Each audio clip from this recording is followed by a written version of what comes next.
Success মানে হচ্ছে আমি আমার জীবনে কোন একটা টার্গেটকে অ্যাচিভ করা।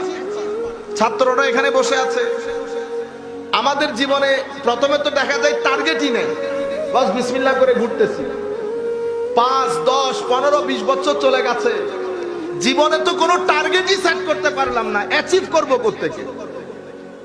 আমার নবী যার উম্মত 23 বছরের মধ্যে পৃথিবীকে নাচিয়ে দিয়েছে আমার নবী। পৃথিবীর ইতিহাসের সবচেয়ে রক্তপাতহীন রেভলিউশন যেটাকে বলে, রক্তপাতহীন বিপ্লব, নতুন একটা অর্ডার পৃথিবীকে দিয়েছে। সময় নিয়েছে মাত্র 23 বছর।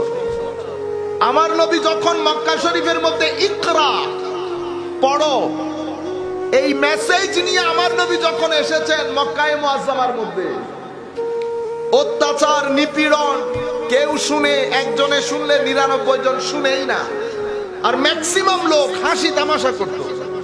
তারা মনে করেছে একজন আর কি বা করবে। আমার নবী সাল্লাল্লাহু আলাইহি ওয়াসাল্লাম হায় হায় একজন, দুইজন, তিনজন করে করে যারাই আমার নবীর সাথে জয়েন করেছে তাদেরকে ভিতর বাইরে আমার নবী তৈরি করেছে, ভিতরে বাইরে তৈরি করেছে। তাদের জীবনের মধ্যে একটা টার্গেট সেট করে দিয়েছে। সেটা কি? হে আমার সাহাবায়ে কেরাম, জীবনের প্রত্যেকটি সেকেন্ডের মধ্যে আমাদেরকে যেভাবেই হোক মাওলায়ে কারীমের রেজামন্দি অর্জন করতে হবে। আল্লাহর রেজামন্দি ইবাদত বাদে হয় না। ইবাদত চারিত্রিক উৎকর্ষতা, চারিত্রিক সৌন্দর্য, যেটাকে আমরা তাসকিয়ায়ে নফস, তাসফিয়ায়ে বাতিন, ভিতরের জগতের সৌন্দর্য বাদে আল্লাহর দরবারে ইবাদত গ্রহণযোগ্য হয় না। ইবাদত বাদে রেজা ইলাহি তথা আল্লাহর সন্তুষ্টি অর্জন করা যায় না। আমার নবী একটা টার্গেট সেট করে দিয়েছেন। এখন রেজা ইলাহি শুধু কি ব্যক্তি জীবনে না, আমার নবী তাদেরকে একটা বিস্তৃত জায়গা দিয়ে দিয়েছে। প্রথমে আমরা রেজা ইলাহি আমাদের 5 ফিট 5 ইঞ্চি শরীরের মধ্যে আমরা এস্টাবলিশ করব, এরপরে সমাজে, এরপরে রাষ্ট্রে, এরপরে আন্তর্জাতিক দুনিয়ায়। সাহাবায়ে কেরাম মক্কা শরীফের মধ্যে বসে ছোট্ট একটা ঝুপড়ি ঘর দারুল আরকাম, হযরতে আরকাম রাদিয়াল্লাহু তাআলা আনহুর ঘরে বসে মুসলিমরা তখন 4-5 জন মুসলমান বিশ্ব জয়ের স্বপ্ন দেখতেছে। বিশ্ব জয়ের স্বাভাবিকভাবে হাস্যকর ব্যাপার। কি বলে, হ্যাঁ, কোথায় কি, কে বিশ্ব জয় করবে? তারা মনে করে হাতের বল দিয়ে। এক একজনের এক এক আন্ডারস্ট্যান্ডিং। তারা মনে করেছে আমাদের সাথে তারা কি কুস্তি খেলায় পারবে। তারা মনে করেছে কুস্তি খেলা, হাতের বাহুবল, এগুলা দিয়ে বিশ্ব জয় করা যায়।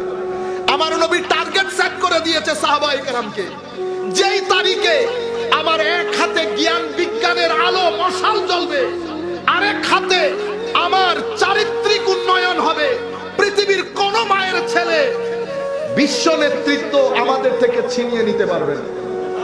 এক টার্গেট সাহাবায়ে কেরামকে সেট করে দিয়েছে।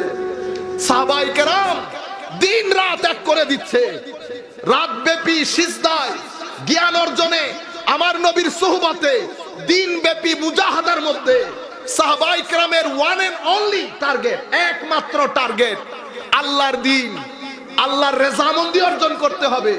রেজামন্দি অর্জন করার জন্য যা যা কিছু দরকার, প্রথমে ব্যক্তি জীবনে, প্রথমে আপনি বলতেছেন পৃথিবীতে শান্তি দরকার।